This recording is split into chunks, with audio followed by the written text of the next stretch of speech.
Hello, my name is Ella Shamla, and today I will be presenting my idea for a sensory-safe lunchroom bill. The panic begins to seep in. The fluorescent lights blind your vision, and the chatter of 100 different conversations going all at once. The stinky smells of the French fries that are, in my humble opinion, a little too green, and the feeling of being trapped between the 50 other kids bumping against you to get ahead in line. You feel exhausted, defeated, and in pain because you feel as if all the odds are against you, which, of course, it is. This is only a small taste of what it feels like to be a child with sensory processing disorder or autism entering the cafeteria for lunch. According to resources, 1 in 6 kids have sensory processing difficulties. In specific populations, the prevalence goes as high as 80 to 100%. These symptoms can often occur in kids on the autism spectrum, Down syndrome, or fetal alcohol syndrome. A study done at an elementary school shows that the noise levels in the cafeteria can reach all the way up to 85 decibels. That is high enough to damage someone's hearing. Reports of significant SOR, also known as sensory over-response, in childhood has been associated with adult depressive symptoms, anxiety symptoms, negative emotions, a poor self-concept, neuroticism, and inattention. Adulthood SOR has also been linked to higher instances of depressive symptoms, anxiety disorders, introversion, negative emotions, and a poor self-concept. SPDs can be triggered by environments that are noisy, brightly lit, or very strong smells. This creates a sensory nightmare, which is a painful and intolerable experience. What SPD really means is its difficulty detecting, modulating, interpreting, and responding to sensory experiences. A physiological response of pain, an activation of adrenaline, and the flight or flight reaction can be triggered. Here are some pictures of what a non-sensory friendly lunchroom looks like.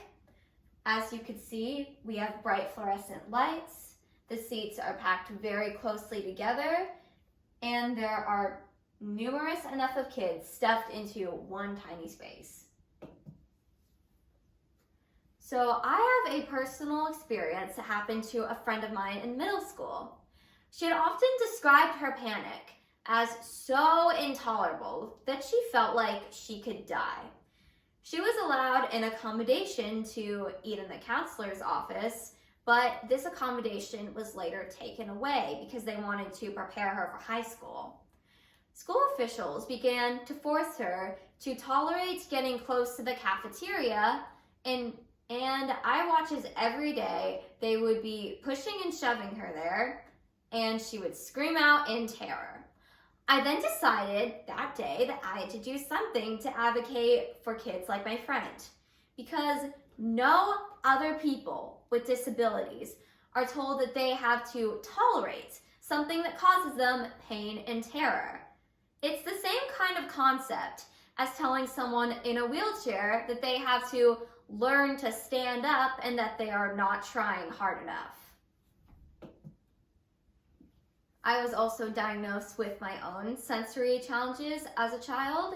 I was diagnosed with SPDs, autism, and executive functioning challenges. I also personally find the lunchroom to be quite overwhelming. It's very crowded, it's hard to make choices, there's a short amount of time allowed to eat and get food, and don't get me started on the smells. What I am proposing is to establish a safe, supervised, separate eating space during the school lunch break for neurodivergent students with sensory processing disorder. Staff members should directly engage with the students and provide opportunities for them to discuss feelings. And students will be allowed to move around the classroom during the eating period.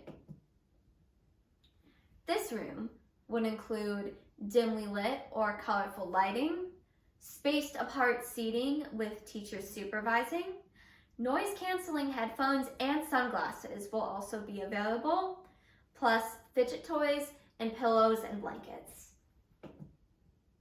And here is a copy of the bill I created for KYA on this subject. Here is what a sensory-friendly room would look like. This picture here is from a restaurant in New Jersey, which established their own separate eating space for neurodivergent families to eat. So that way, if their child has to move or get up, there's a space for them to do so. And down here is a picture of a sensory-friendly area in an airport in Pittsburgh, which provides a relaxing place for passengers to unwind and recharge before going out into the chaos of the airport. The average budget for this would be less than $1,000.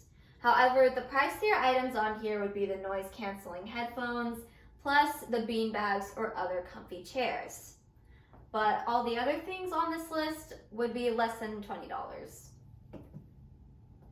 In conclusion, one of the fundamental needs for every human being is feeling safe. When a neurodivergent child is forced to tolerate the lunchroom, we are violating their right to feel safe.